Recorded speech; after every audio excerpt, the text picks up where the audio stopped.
léamh fáistí, Donach ar an seo, mé agus dart na is féidir linn. Cad is féidir linn?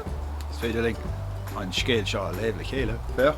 An Seagaire agus an Crann Éabainn. Tá cailín ann agus tá sí lorb an fearr ceart. Tugann siad feidh amach agus tugann an Seagaire. Feiceann mí conas mar éirí nás a scéil seo. Tar lom!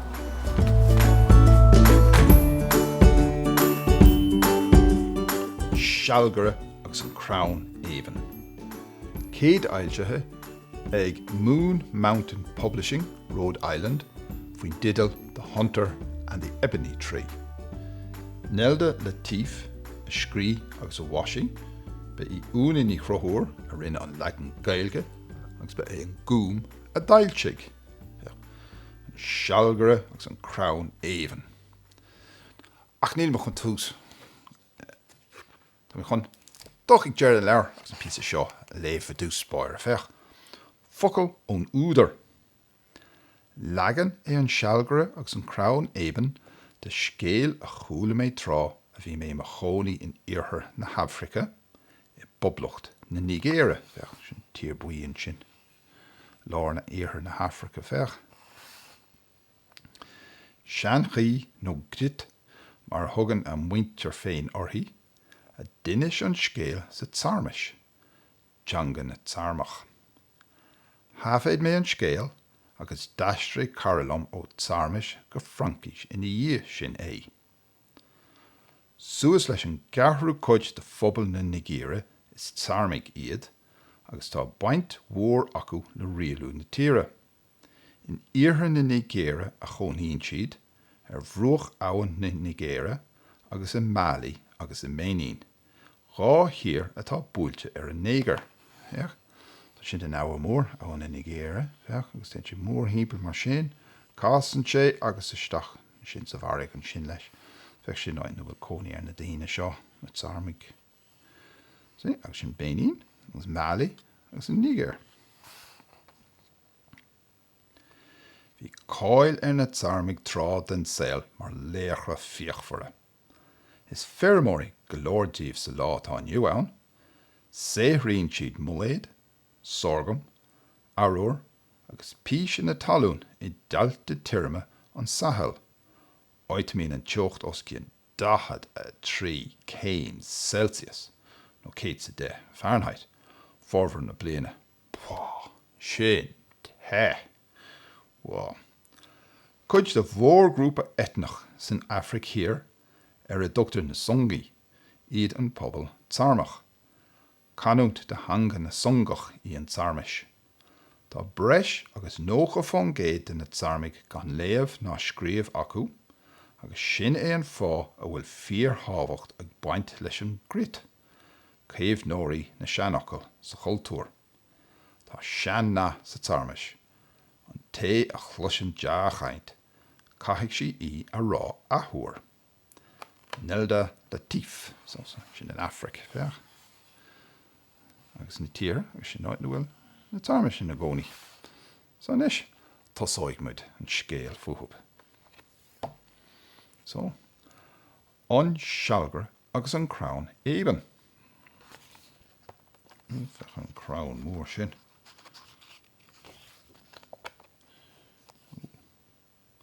Fech. Shráid bhaile beag, agus na daoine na gcónaí an fech, síd ag obair an seo san siúd. Fech na héadí jazz il daite atá airthú, ar na daoine gorma seo buí agus dearag agus gorm agus ór agus a spotí orthú. Bhí Crann mór Éabainn ag fás ag geartláir bhaile tomba conda. Bhí ísmhór ag an grán seo, agus bhí sé chomh crua agus nach féad bhí phóil a chur ann. Léaráidí le haon duine saighead a chur sa chrán riamh. Bhí cailín álainn óg ina cónaí ar an maille céine agus thugach fir as na 7 gearn áithíre le phósadh. Bhí is ag an athair go gachadh sé an fearr ceart a ránú de. Bhí sí chomhtháilinn sin go dastóg fearr láidir lena cosad dár leis.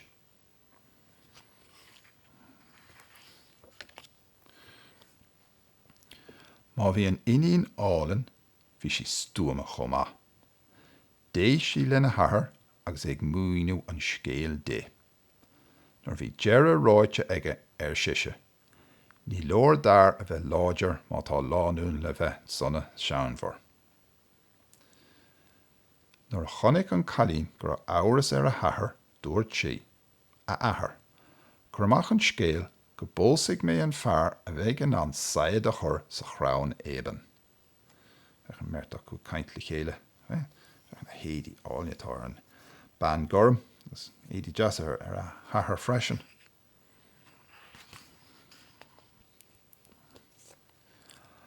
An smaoinemh a dúirt an tathair. An fearr a dhéanfaigh sin is cínte go mbeidh sé láidir. Rinne an cailín manga beag gáire agus dúirt lé féin. Ní hamháin go mbeidh sé láidir, fearr speisialta a bheith ann.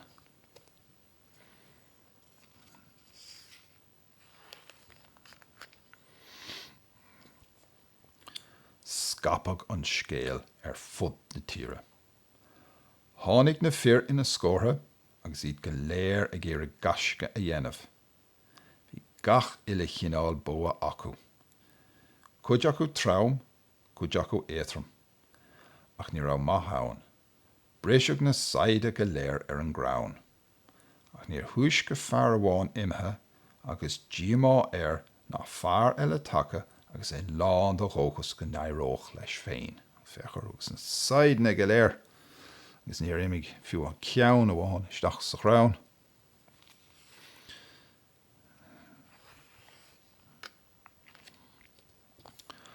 Lá bra amháin, tháinig sealgaire ord scafánta go tomba canda. Theas sé ag an tobar mar bhí sé spalpa leis an tart.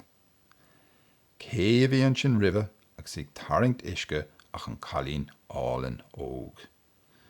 Rinne sí manga beag leis agus hín chuige crúisce isce. Níor tharraigh sí deoch de sráinte riamh hana. Bhreathnaigh an sealgaire idir an dá thúil orthaí agus dóil sé an tuis go fuair. Nor bhí há ólta aige, bhí is aige gur bhí sin an cailín bhá leis phósadh.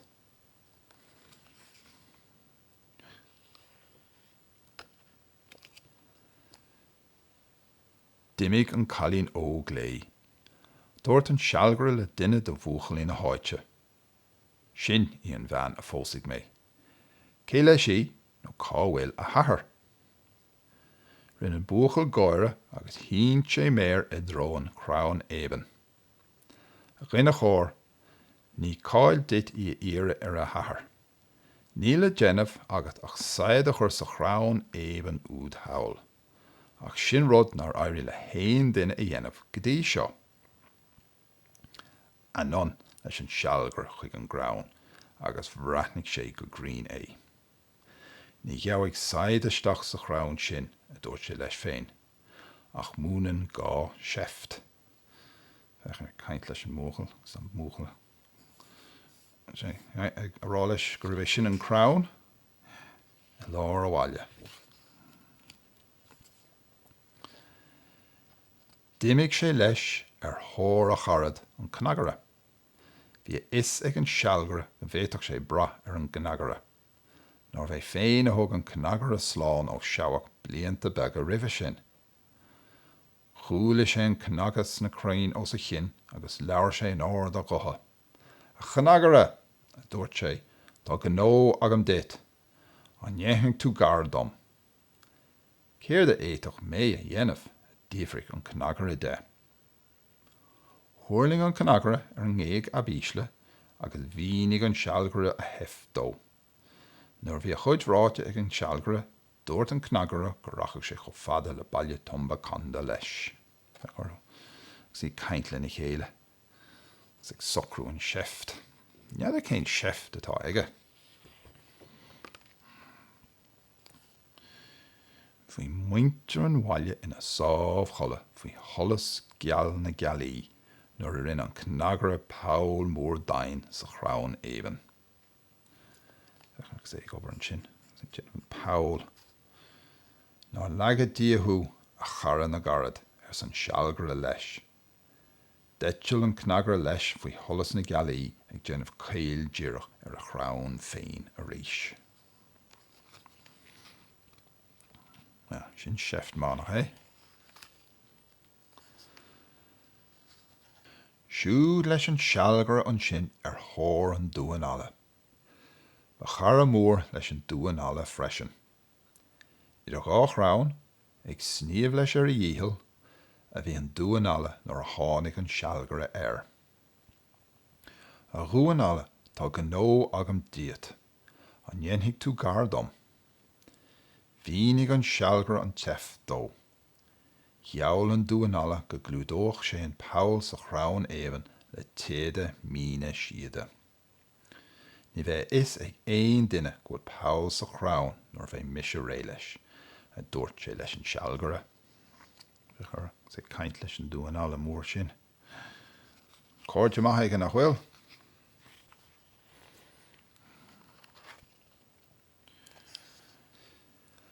Siúd leis an sealgaire an sin thóir an éalacháin. Cara eile dá chud an féalacháin.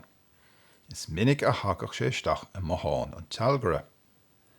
Bhí sé fós ina bhaidin nar a tháinig an sealgaire ar an bhéalacháin, agus ag dul ó bhlá go blá ar chud scíthán gléigheachach. Tá gnó agam díot a chara ar san sealgaire, an dhéanfaidh tú gar dom. Céir de éadach mé a dhéanamh a déifrigh an féalacháin de. Bhínig an sealgaire a theif dó. An sin díofrigh sé den éalacháin. Bhiste le tuairlingt ar an Crann Éabainn agus a chud scíthán a scarra díorch os cionn an phóil sa Crann. Beige is agam an sin cá gurthaigh mé an saighead. Déanfaidh mé é sin, cínte, nach cáirde mór a mud a dúirt an féalacháin. Maithú, gur raibh míle maithagad a dúirt an sealgaire. Feicigh mé thu in aice leis an Crann Éabainn i mbaile tomba conda. An féalacháin agus iad. San bheirteach chu caint le chéile. So, an éireoigh leis. Sin cnagra, an dúan ala, agus an féalacháin. So seo an sealgaire ag teachtain is lena bóa. Isteach sa bháin leis an sealgaire. Nar tháinig sé amach, bhí bóa brá ar a grim agus bolg saighead ar a ghúlann. Nar tháinig sé chomh fada le tomba conda, bhí na slúite ann ribh go bhfeicidís ag déanamh gasca é. Bhí an cailín álainn óg agus a hathair ann ribh freisin.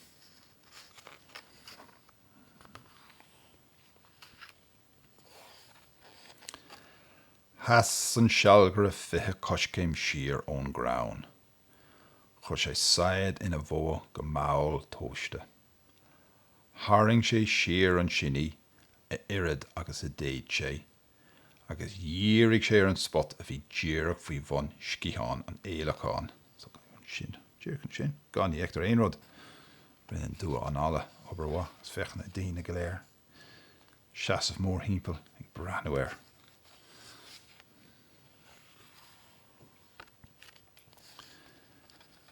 Cail díreach tríd néir a chuan taid agus lonig sé sa Crann Éabainn.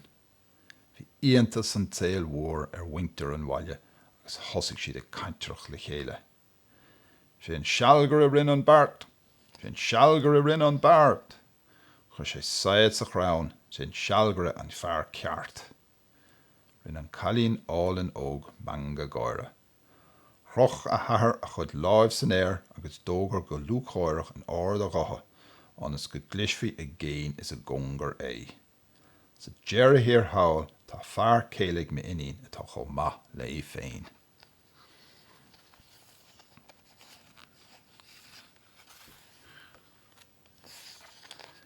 Nor bhí an ceiliúra faoi lán seol rinne an sealgaire manga leis an cailín álainn óg.